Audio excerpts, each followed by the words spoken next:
Hello everyone friends आज का हमारा टॉपिक है आशा अमरधन, जिसके लेखक है विजयदान देथा। इस टॉपिक के अंदर हम 3 पॉइंट को पढ़ेंगे, जिसके अंदर सबसे पहले हम पढ़ेंगे प्रस्तावना और कहानी का वाचन और कठिन शब्दों के अर्थ। तो सबसे पहले हम पढ़ेंगे कहानी की प्रस्तावना।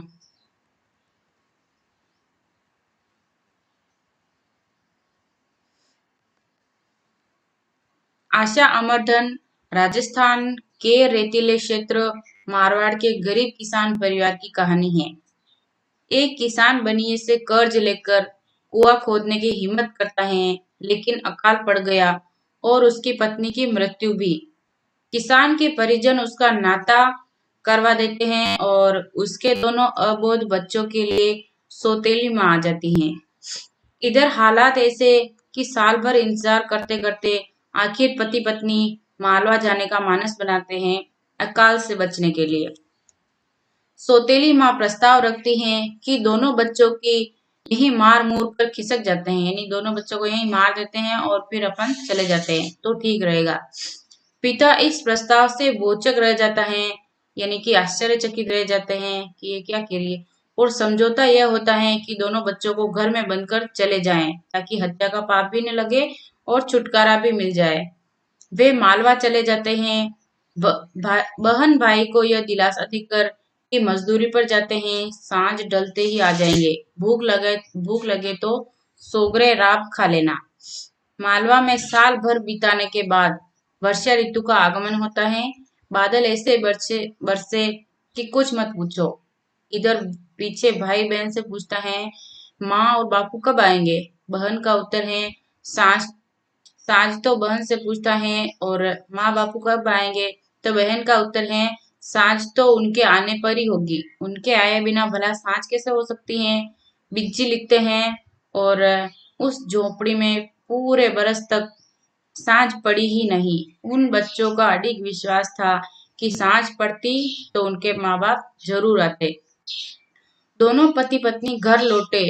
पत्नी की गोद में 4 महीने का बाल गोपाल था। पत्नी घर आते ही घर के भीतर बच्चों की आवाज सुनती हैं, तो उतावली से खूंटा खोलकर अंदर अंदर जाती हैं और दो दो तमाचे जड़कर न मरने के लिए कोसती हैं। दोनों बच्चे यह सुनकर सुनते ही लुढ़क गए। बिज्जी की यह कहानी लोक विश्वास का अदम्य उदाहरण है, जहां आशा उन बच्चों के लिए अमर धन साबित होती है। तो फ्रेंड्स, ये कहानी की प्रस्तावना थी और अब हम कहानी का वाचन करेंगे। जो मेन कहानी है उसको पढ़ेंगे। तो सबसे पहले उसके अंदर पॉइंट आता है अपना किसान जीवन। किसी गांव के पुराने घूरे पर एक किसान की झोपड़ी थी।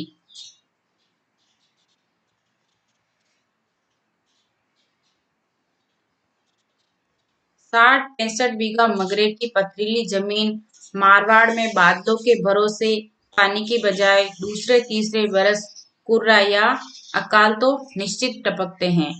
इस जोखिम से बचने के लिए नासमझ किसान ने एक बनिए को बोहरा थरप काटा मिट्टी और चक्रवृद्धि ब्याज की दर से कुआं खोदने का दुस्साहस किया। घुटने के बीच दबा बकरा कसाई के हाथ की छुरी से बचे तो 9 कुटी मारवाड़ का किसान बोहरे के कान में खोसी कलम से बचे। कुएं में सहजे का पानी, बोहरे का कर्ज, पांवों के नीचे मगरेटी जमीन, ऊपर आकाश में अविश्वासी बादल, घर में प्रतिवर्ष ब्याने वाली जोय और आठों पहर नोचने को ठाकुर। इन 6 दुश्मनों के चंगुल में स्वयं भगवान भी फंस जाए तो मुंह में तृण लेकर उसे 100 बार शिकस्त खानी पड़े। फिर मारवाड़ के जन्म दुखियारे किसान की तो बिसात ही क्या। पत्नी की मृत्यु और नाता। प्रति वर्ष प्रसव से उत्पीड़ित घरवाली तो 2 रोते विसुरते बेरियों को पीछे छोड़कर उस नारकीय जिंदगी से हमेशा के लिए छुटकारा पा गई। पर रक्त संबंधों की पुश्तैनी आत्मीयता का दावा करते हुए परिजनों ने किसान की भलाई के लिए निमित्त उसका नाता करवा दिया। सौतेली माँ का शुभागमन मौत की अपेक्षा अधिक भयानक होता है। मालवा जाने का मानस और छुटकारा। बनिए का ब्याज तो चालू था, मगर सहजे का पानी फूट गया। और किसान की आंखों के स्रोत चारों ओर से खुल गए। माँ बाप ने सलाह सूत विचार कर मालवा जाने का मानस बनाया। सद्व्यवहार, शिष्टाचार या दिखावा जैसी फालतू फालतू बातों से माँ का दूर दराज तक कोई सरोकार नहीं था। कसेली वाणी में पति को अपने ओझर की बात बताई। इन जमदूतों को साथ ले तो मालवा में भी चैन नहीं मिलेगा।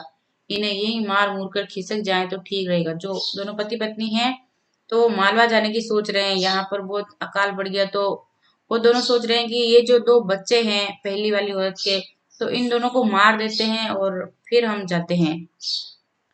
पति की जुगत, तो पति कुछ न कुछ जुगत करता है उन दोनों बच्चों के लिए। तो क्या जुगत करता है? पति ने सफाई देते कहा, मैं साथ लेने की बात नहीं करता, हत्या का पाप भी न लगे और इन अभागों से पीछा छूट जाए, ऐसा उपाय बताऊं तो मानेगी? यानी कि वो उसकी पत्नी से बोल रहा है कि है ना, कि मैं अपने माथे इन दोनों बच्चों की हत्या का पाप नहीं लेना चाहता, तो मैं तुझे एक उपाय बताता हूँ, तो क्या तू वो उपाय मानेगी? बस 8-10 सोगरों और हंडिया पर रात से सारा काम सलट जाएगा। हम आज ही मालवा के लिए रवाना हो सकते हैं, कोई दिक्कत नहीं। बाहर कूटा लगाकर बच्चों को भीतर छोड़ देंगे। छींके में राव की हांडी और सोगरे धरकर इन्हें अधीठ किस्मत के हवाले कर दें। फकत विदा होते समय तू जरा लाड से पुचकार कर कहना कि दिहाड़ी लेकर सांझ को वापस आ रहे हैं। अबूझ बच्चे कुछ दिन तक हमारी बाट देखते रहेंगे, फिर भूखे प्यासे अपने आप ही सूख कर पिंजर हो जाएंगे। जो पति था वो बोल रहा है कि हम 8-10 सोगरे यानी 8-10 रोटियां और हंडिया पर राग है ना, इन दोनों बच्चों के लिए छोड़ जाते हैं, तो इसी में अपना काम हो जाएगा। हम आज ही मालवा के लिए रवाना हो जाएंगे, कोई दिक्कत नहीं है। बाहर जो गेट है उसको लगाकर चले जाएंगे। तो ये दोनों बच्चे जो है वो है ना, जब ये सोगरे और ये रात खत्म होगी तो अपने आप ही भूखे मर के मर जाएंगे।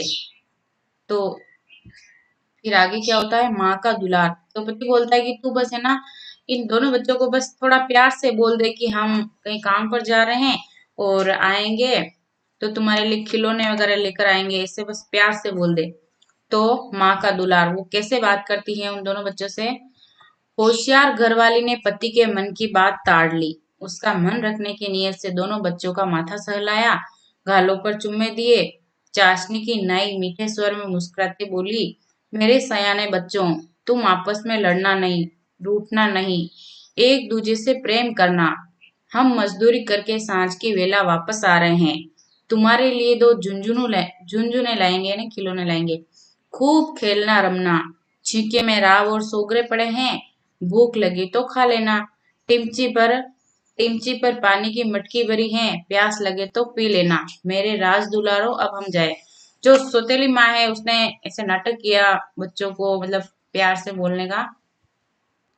सारी माया पानी। मार्ग में पति पत्नी का संवाद चल रहा है। वो दोनों मालवा के लिए रवाना हो गए और जा रहे तो जाते जाते क्या बातचीत कर रहे हो? पति के भीतर का मवाद बाहर आने के लिए छटपटा रहा था। यानी पति जो था वो बहुत परेशान था, उसके बच्चों को इस तरीके से छोड़कर चला गया था।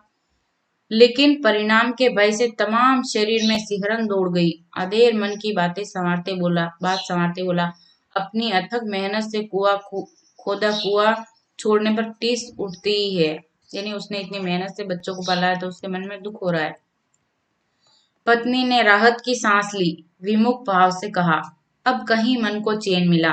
मैंने तो सोचा बात कुछ दूसरी ही है, पर कुएं में पानी न हो तो हम भी क्या करें? यदि कुएं का पानी नहीं फूटता तो जिंदा रहते उसे छोड़ते भला?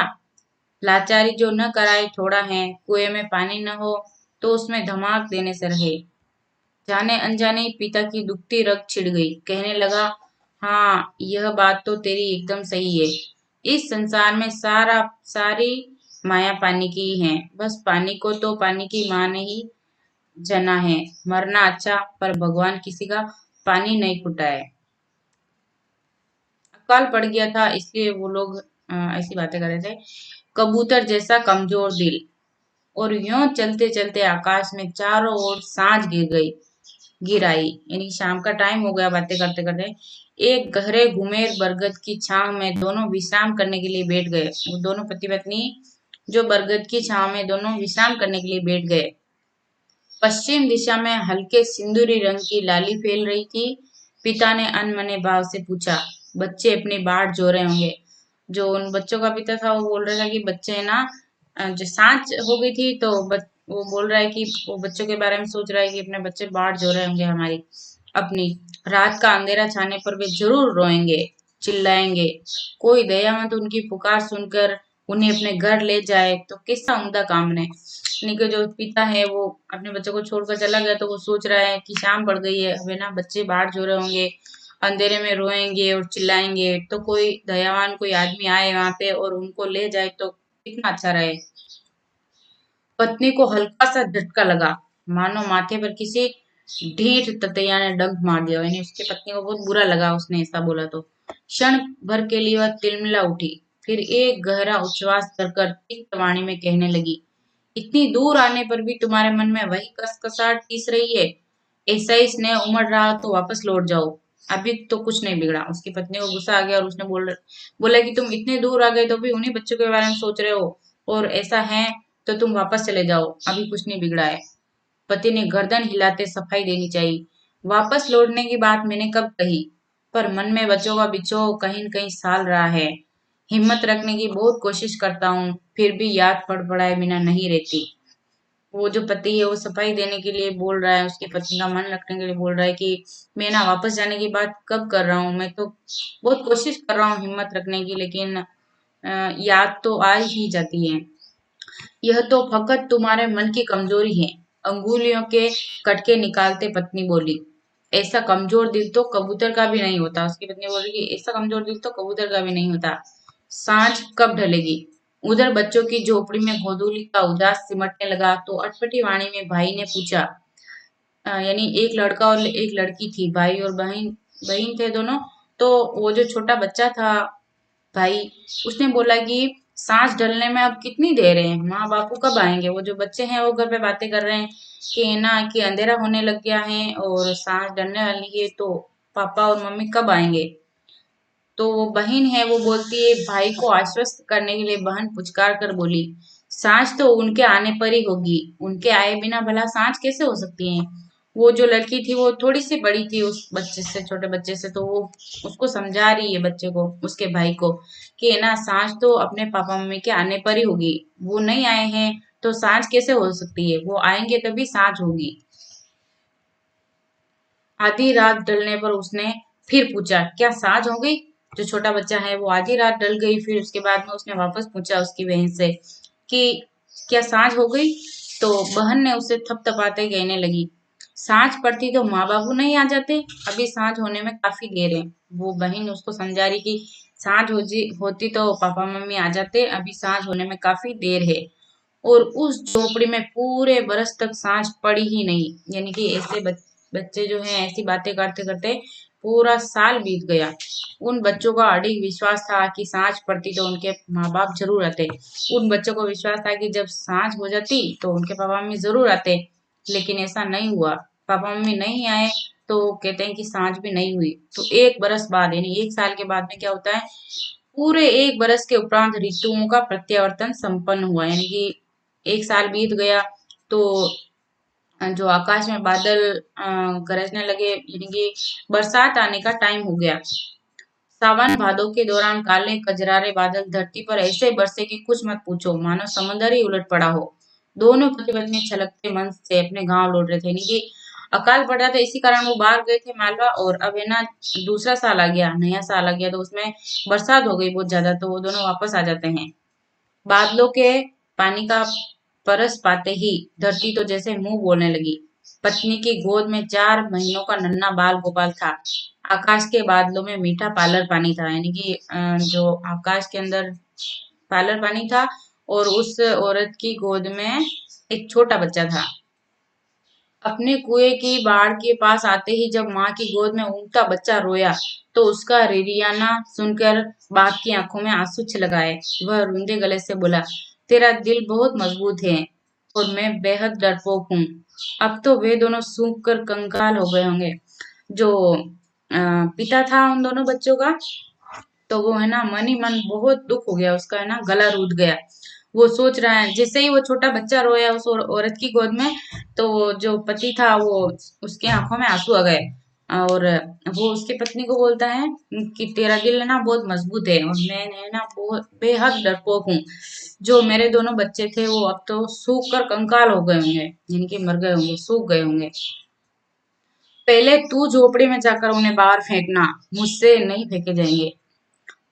वो जो पति था वो बोल रहा है कि ना दोनों बच्चे सूख और कंकाल हुए होंगे, तो पहले तू जाकर है ना उन दोनों बच्चों को बाहर फेंक देना, मुझसे नहीं फेंके जाएंगे। बस इतनी दया और कर दे तो तेरा एहसान कभी नहीं भूलूंगा। वो बोल रहा है कि मेरे दोनों बच्चों को तू फेंकना, मेरे से नहीं फेंके जाएंगे, बस इतनी दया और कर दे तो तेरा एहसान कभी नहीं भूलूंगा।